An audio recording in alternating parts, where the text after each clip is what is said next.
Welcome everybody to today's Future Leaders in Robotics and AI, Celebrating Diversity and Innovation seminar series, sponsored by the Microsoft DC Metro Engineering site. Before we introduce today's speakers, I wanted to point you to the robotics.umd.edu/future leaders link for more information about the different speakers in this seminar series, as well as nomination opportunities and ways to get engaged with the Maryland Robotics Center. We have the distinct privilege today of having, if we can go to the next slide, two amazing speakers. Our first speaker for the day is going to be Ceron. Steven is currently a postdoctoral fellow at MIT, where he focuses on all aspects of mechanical design, algorithm development, and system integration of robotic systems. His approach leverages low-level coordination mechanisms to enable diverse emergent collective behaviors at the macro and micro scale. He is currently advised by Professor Daniel Arruz and Yufeng Chen. Before then, he was completed his PhD at Cornell University with Professor Kirsten Peterson's Collective Embodied Intelligence Lab. His work has been published in a wide variety of journals and conferences with interest in robotics, roboticists, physicists, and mathematicians. And his work has been highlighted in multiple media outlets, including the National Geographic and the IEEE Spectrum. He's a recipient of the Fulbright Germany Scholarship, the Cornell Coleman Fellowship, the National Science Foundation Graduate Research Fellowship, and the MIT Postdoctoral Fellowship for Engineering Excellence. And so with that, we'll cede the floor to Steven.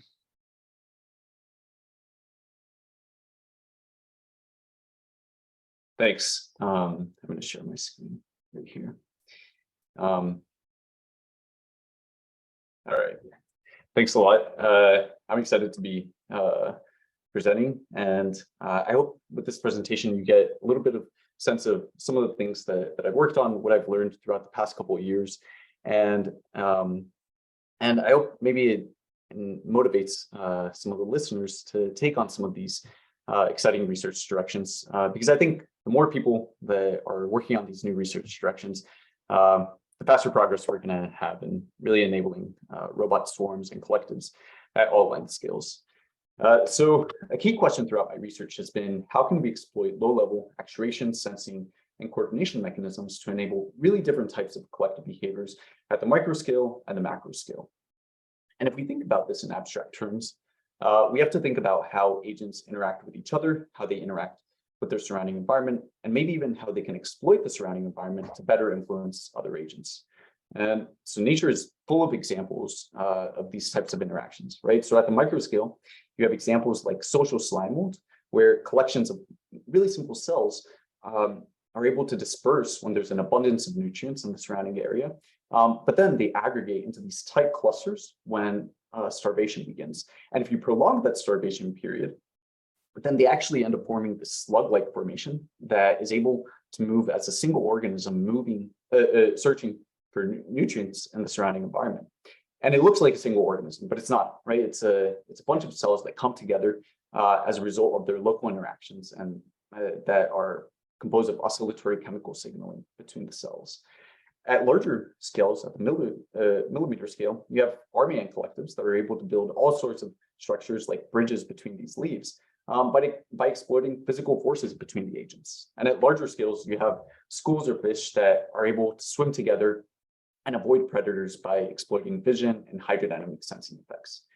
And when you're looking at all of these examples, right, you have to start thinking, where's this collective intelligence coming from, right? Why are these collective behaviors actually possible? Is it more from the design, the physical design of each agent's body? Is it more from the physical interactions? Is it more from coordinated interactions, right? High-level thinking from each agent. And depending on the situation and the scale, it may be a combination of all of these, a mixture of these. And as roboticists, I think the key question for us is, what tools or mechanisms are going to be the most useful for us to use to enable these collective behaviors, right? More specifically, what tools or mechanisms are going to be the most useful at each length scale to enable a similar type of collective behavior. So at the macro scale, we know we can pack a bunch of stuff on each robot, right? You can have high-end actuators, sensors on board that allow you to move robustly through different environments, sense your own state, your neighbor's state, the surrounding environment. But at the micro scale, you have this inherent limitation of size, right? You can pack almost nothing on board each micro robot. So you really have to take advantage of its morphology, the physical composition. You have to take into consideration the environments, the surrounding environment. And at the base of all of this, you have to think about the intelligence, right? What is actually driving these collective behaviors? Are there coordination mechanisms that are going to scale from the micro scale to the macro scale? And if we start thinking about those along those terms of scalability across all scales, then you have to think about universal phenomena that occurs at all scales. And so, is there universal phenomena that we can exploit to enable those collective behaviors? Right. So one universal phenomena is oscillations, right? They're everywhere. If you look at a neuron, it sends electrical impulses to its neighbors every couple of nanoseconds or milliseconds. And so it's a cycle. It does it over and over again. So you can treat it as an oscillator. Your heart, it's pumping blood through your body by continuously cycling between expansion and contraction, right? It's a single oscillator right there, right? But what's really interesting is when now you can think of this as collections of oscillators, where now they interact with each other and they couple to each other's internal states or phases, and they affect how each one oscillates. So if you have populations of neuron cells, now maybe they'll be able to actually synchronously fire together. And that's actually a big part of what enables, right, our consciousness, makes our brains work, right? Many neurons firing together. If you look at heart cells expand and contract, and then they affect how their neighbors expand and contract. And eventually you have this whole organ that is expanding, contracting, and pumping blood throughout our system. And so for the longest time, we had these models that essentially modeled these as static coupled oscillators that affect each other's phases, and you can switch between different collective states like synchrony, asynchrony, traveling waves. But a couple of years ago, Shortcuts' group at Cornell introduced this new model, or this new mechanism, where now these coupled oscillators, they move, but their motion is dependent on their phase interaction, or the interaction between their internal oscillatory states. And their phase interaction is dependent on their motion. So if you have one agent, one formulator, right, it's not very interesting. It just oscillates its internal phase at its inherent rate of oscillation, its natural frequency. If you have two, it gets a little more interesting, where they can maybe start to attract and repel each other over time. And if you have many, now this is where you start getting interesting collective behaviors, where they'll actually start to cluster and synchronize with other members of the group. And as they cluster and synchronize in subgroups, they start to actually bounce off of each other's perimeter. And so as you'll see in the short movie, it kind of starts, you kind of get the sense of that over time. And if I were to leave that movie for a long time, they would be completely clustered and bouncing off of each other's perimeter. And so what's happening underneath here is that there's phase interactions, right? The most important thing to take from this model right here is that each oscillator has its natural frequency, the inherent rate of oscillation. And then there's this global coupling factor that you can switch, that you can change to switch between different collective states, right? And so you have an oscillator can have its phase mapped to this unit circle, right? And if you have a coupling factor that's above zero or above a critical coupling factor, then all the oscillators in that collective will actually start to move towards synchrony. They'll start to travel along that unit circle to match each other's phases, and then eventually synchronize. But you can do the opposite, right? You can then switch that to a negative value, and they can start to become asynchronous. So we can treat this as like a knob to enable different collective behaviors.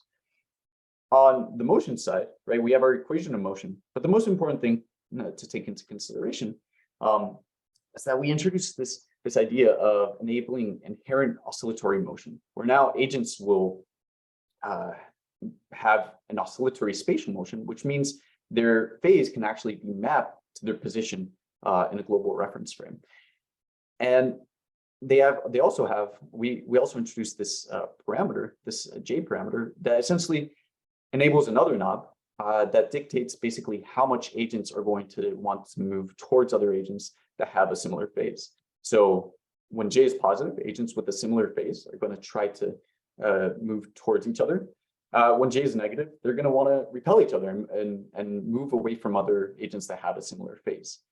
And if you play with these different parameters, right, the K and J global parameters and the natural frequencies, you end up with all sorts of emergent states, right? So you can get this state of oscillatory expansion and contraction. And it's, I really want to note right here that, right, everything starts off in a very disorganized state, completely random locations within an area, random phases. But because of those coupling factors, they're able to use those local interactions to enable this collective behavior that's really organized. You can get a state like two synchronized clusters that synchronize within themselves and then bounce off of each other's perimeters. You can implement that inherent oscillatory motion to then enable these two ring-like structures that form next to each other. And one thing to note is that these global parameters, anytime you pick a certain global value for them, they're going to give you the same states over and over again, even though they start in random initial configurations. And so the result is like you get this zoo of states, a zoo of collective behaviors that emerge. And there's actually many more than I show right here. And so in the paper, we characterize all these behaviors, why they come into play, why they actually emerge. And we have like 90 pages of supplementary material that really explain some of the applications and like the characterization of each of these behaviors. But for this talk, I just want to highlight some specific ones that are relevant to biologists and roboticists as well. So if you take spermatozoa, right, sperm cells, and you dump them into a basin, they actually self-organize into these vortex arrays because of the hydrodynamic coupling between the sperm cells. And it turns out that with our model, you can actually replicate this behavior. And keep in mind, there's no actual physical forces or physical interactions being modeled here, right? This is just a simple model that we're changing several key global parameters to then enable this type of motion. So from the biologist perspective, we have this toy model that can help us characterize really interesting different types of collective systems just by switching some global parameters. From a robotics perspective, I think this is really exciting because now we can start to think of this as agents that can span a really large area and monitor a really large area, even though information is not being transferred across the collective. They're only sharing information with those closest to them. And they're still able to span a large area and be in an organized state. Another exciting example is social slime mold. So I talked earlier about this this example in nature where social slime mold exhibits these emergent behaviors between dispersion, aggregation, slug formation, and we're able to recreate all those different behaviors with our simple model just by changing that parameter, those global parameters. And so you can disperse, you can aggregate into these synchronized clusters. You can then switch into that worm-like or slug-like formation. And I think that this is exciting right now because it's a simple model and it can you can change between these behaviors with just global parameters. But I think the most exciting thing in the near future is when we do it on actual robot collectives. And finally, one last thing I want to show is being able to separate into as many groups as we want, right? So everything starts off disorganized, but they're able to synchronize within with others that have similar phases. And so right here in the paper, we show that we can characterize the system, why you actually get this bouncing behavior about each other. But I think the next step is actually controlling the dynamics of that bouncing behavior, controlling the motion of these formulators. And so that's a paper that we're going to submit soon. And it'll be really exciting to see how you can actually control the bouncing behavior. Right. So if we take a step back and then think about the macro scale, right? There's opportunities at the macro scale to develop hardware that uses this idea of oscillations to enable interesting collective behaviors. So I developed these soft robots that are capable of expansion and contraction. And they can't do much on their own, but when you put them together, then you can get some interesting collective behaviors. So each robot has this outer cavity that inflates, and these strain sensors on board that allow you to estimate your own state and the state of your immediate neighbors that are pushing on your perimeter. and also these magnets that allow you to connect to your neighbors. And so we can couple, when you have a bunch of them, you can couple to each other through strain sensing. And so we can develop this, this model, this coupling model, where once again, we have this global coupling factor, this global parameter that we can switch to, that we can change to switch between different states. So, and so this was interesting because, right, in simulation, we can get some of these behaviors, but really now we have to start changing the model, or this coordination mechanism, based on some of the inherent limitations of the sensors, the actuators on board. So that was exciting, like an exciting part of this project. So we show that we can enable these traveling waves that enable locomotion in hardware, and we can show some of the same stuff in simulation. We also show that we can have use that global coupling factor to switch between different states, where now we can reach local synchrony, which essentially means they're synchronized, which means they're expanding at the same time, which you can use for maximum force exertion, or switch to traveling waves, which enables locomotion, or asynchrony, which enables dispersion. So I think this is interesting for a number of reasons, because just from fundamentals of studying collective behaviors, but also the idea of being able to model what collective behaviors that might one day be possible at the micro scale, at the macro scale, is basically what the kind of system that we're introducing right here. And so I think beyond just studying at the macro scale what we might do at the micro scale, I think it's also really important to study actual micro robot collectives. And so that's part of what I did during my PhD when I went to Germany. And I worked with Gaurav on these micro robot collectives, where essentially each micro robot, the oscillation now is that it spins, and it oscillates because of a global magnetic field. But each micro robot is essentially a magnetic disk that aligns with that magnetic field vector. And if you have a bunch of them on a fluid surface, now when they move, or when they oscillate or spin about their center axis, they affect all of their neighbors. And there's different types of local interactions. So they have this magnetic dipole-dipole attraction to each other. So all of them align with that magnetic field vector, which means they're like tiny magnets attracting to each other. You have capillary interactions that essentially enable microrobots to attract to each other if these little dimples are aligned with each other, or maybe repel from each other if they're misaligned. And finally, you get hydrodynamic repulsion, where now the faster you spin that global magnetic field, the more you're going to create these flows around the perimeter of each microrobot, and they're going to repel from their neighbors. And so you can use the magnetic field frequencies to then change the level of these attractive and repulsive forces between the microrobots. And so if you have many of these microrobots, right? And by the way, this is all of these videos are experiments.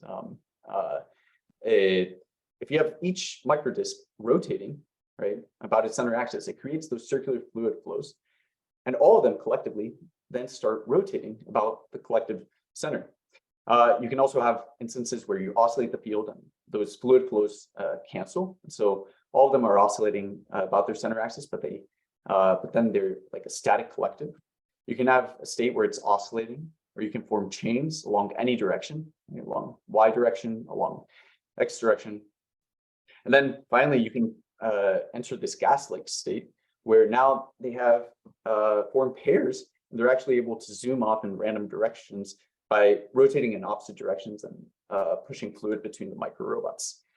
And so then you can switch between all of these different states to navigate to perform different functions, like navigating through some complex arena. And so right here, they switch between chain formations in different directions to navigate along these channels, until finally they're able to come back here and disperse in just a moment. And then after dispersing, they're actually able to come back together because of the confinement of the arena. And then finally, they'll eventually make their way back to the beginning. You can do something like object manipulation, where you navigate around that object and then push that object towards the left side of the arena through physical contact. Or you can navigate around the object and then encapsulate it by switching to this static state, and then go to a rotation mode where you actually create fluid flows that push the object to any location you want within that arena. And then finally, my favorite is we switch to this gas-like state where you can actually disperse from one side of the arena to another through this small opening in the middle. And we keep this gaslight state on until about half of the collective is on the right side and half is on the left side. And then after that happens, they can switch into this rotating mode where actually they can form those two rotating collectives because there's relatively little fluid flow interaction between both halves of the arena. And then finally, they can switch to the static mode to cluster up, and then finally to chains to move to the left side. Yeah. And I think going forward, I'm going to say, like, towards the future, I think there's many types of applications for this. I think biomedicine is going to be an exciting application for like 20-30 years from now, where you can imagine these types of microrobot collectives that we could have within our body that could maybe go to a specific, we can have them go to a specific location within it, encapsulate tumor, operate on that tumor, and then go to another part in the location. I think we're still very far, right? But this is the beginning of that kind of dream. I think insect scale swarms, right? The coordination mechanisms that I was showing earlier, they require very little interaction, very little information between agents. And when you think about systems where you can't have that much on board, then that's going to be really useful for enabling interesting collective behaviors. And then at the macro scale, I think in uncertain environments or areas where you don't necessarily have that much information about your neighbors, I think that's also going to be very promising for these types of coordination mechanisms that I've shown. So my three takeaways are: oscillations are universal, and I think we should absolutely exploit as much as we can to get really interesting and useful collective behaviors. I think especially at the micro scale, we can design a robot's body to exploit the surrounding environment to better affect our surrounding agents. And then number three, I think it's very important and exciting to really implement all of these collective behaviors and physical realizations. And that's how we'll get closer and closer to real world applications. So I really want to thank all my advisors and my collaborators and mentees that little by little have helped me realize some of my research goals. Thank you.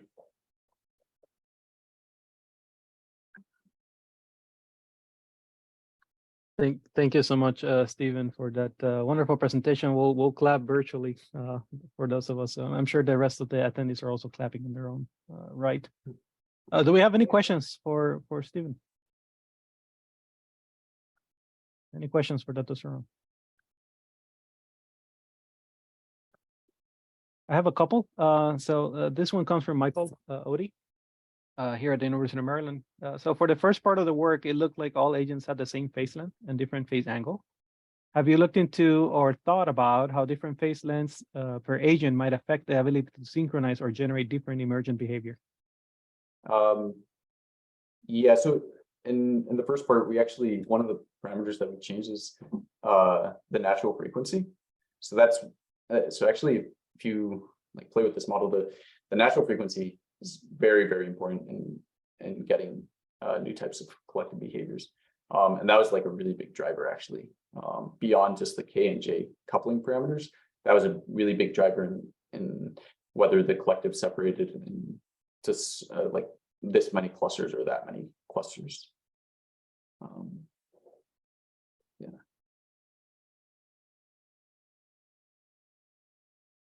Thank you. I have a question about the second part. So this magnetic manipulation, right, of the swarmy little devices.